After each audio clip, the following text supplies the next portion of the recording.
ہم کریں گے ہر مظلوم کی حمایت۔ السلام علیکم، میں ہوں حورین فاطمہ اور آپ دیکھ رہے ہیں حمایتی نیوز HD چینل۔ نظر ڈالتے ہیں آج کی اہم خبروں پر۔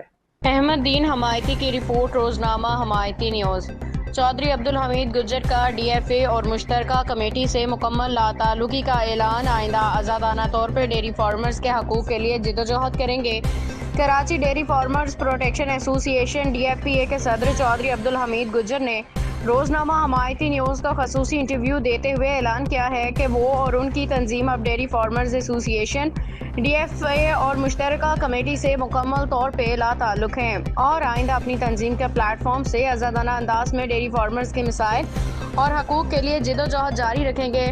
چودھری عبدالحمید گجر نے کہا کہ ان کا پہلے بھی DFA سے کوئی باضابطہ تعلق نہیں تھا، تاہم وہ پس پردہ رہ کر ڈیری فارمرز کی مفاد میں ان کی حمایت کرتے رہے۔ ان کے بقول اب حالات ایسے ہو چکے ہیں کہ وہ کھلے عام اس حمایت سے دستبرداری و مکمل لا تعلقی کا اعلان کر رہے ہیں۔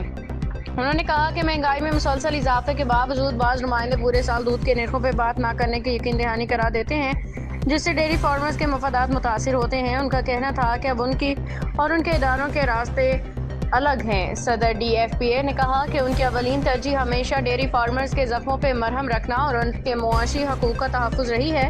اگر وہ کسی فارمر کی مدد کر سکتے تو یہ ان کی خوش نصیبی ہوگی۔ بصورت دیگر وہ اپنی ذمہ داری کے مطابق پرامن انداز میں اپنا کاروبار جاری رکھیں گے اور کسی دوسرے ادارے یا گروہ کی نمائندگی یا دفاع نہیں کریں گے۔ چودھری عبدالحمید گجر نے یہ سوال بھی اٹھایا کہ مشترکہ کمیٹی کن مقاصد اور محرکات کے تحت قائم کی گئی تھی اور اس حوالے سے ڈیری فارمرز کو واضح جواب دیا جانا چاہیے تاکہ تمام حقائق عوام کے سامنے آ سکے۔ انہوں نے مزید کہا کہ وہ اپنے ذاتی پلیٹ فارم چودھری عبدالحمید گجر پیج اور روزنامہ حمایتی نیوز کے ذریعے یہ واضح اعلان کرتے ہیں کہ DFA اور مشترکہ کمیٹی سے ان کا کوئی تعلق نہیں ہے۔ ان کے مطابق اگر ان اداروں کی کارکردگی پہ عوام سوال اٹھاتے ہیں تو اس کی ذمہ داری ان پر عائد نہیں ہوتی، اسی لیے وہ پہلے ہی ان معاملات سے خود کو الگ کر رہے ہیں۔ چودھری عبدالحمید گجر نے اس عزم کا اظہار کیا کہ سال 2027 میں ڈیری فارمرز پروٹیکشن ایسوسی ایشن DFPA مکمل آزادانہ انداز میں کام کرے گی۔ انہوں نے کہا کہ جو ڈیری فارمرز ان پر اور ان کے ٹیم پر اعتماد رکھتے ہیں، ان کی بقا، حقوق و مسائل کے حل کے لیے ہر محاذ پر کھل کر آواز بلند کی جائے گی اور کسی بھی دباؤ کو خاطر میں نہیں لایا جائے گا۔ انہوں نے کہا کہ ان کی جدوجہد کا مقصد صرف اور صرف ڈیری فارمرز کے مفادات کا تحفظ، انصاف کی فراہمی اور ان کے جائز حقوق کے لیے عملی کردار ادا کرنا ہے۔ باخبر رہیے ہر جگہ ہر وقت، جانیے ملکی و غیر ملکی حالات و واقعات یقین کے ساتھ۔